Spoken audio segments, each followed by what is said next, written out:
చల్లాలి. వంతుల ఎర్రమట్టి మిశ్రమానికి ఒక వంతు కిచెన్ కంపోస్ట్ను వేసి నీమ్ పౌడర్ని యాడ్ చేసి దానిపైన బెల్లం నీళ్ళని చిలకరించాలి. చేయటం వల్ల వానపాములు బాగా వృద్ధి చెంది మొక్క ఎదుగుదలకు దోహదపడతాయి. పసుపు మరియు దాల్చిన చెక్క పొడిని వేయటం వల్ల నేచురల్ రూటింగ్ హార్మోన్ లాగా పనిచేస్తాయి.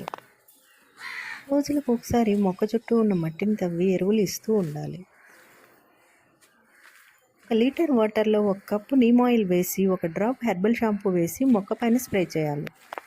నెల రోజులకు ఒకసారి ఇలా చేస్తూ ఉంటే మొక్కకి చీడ పట్టకుండా ఉండి పూలు బాగా పూస్తాయి.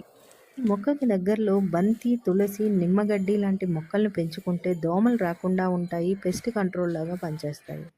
మందార పూల్లో 300 వెరైటీస్ ఉన్నాయి. ఇందులో ఎరుపు రంగు రెక్క మందారానికి చాలా ఉపయోగాలు ఉన్నాయి.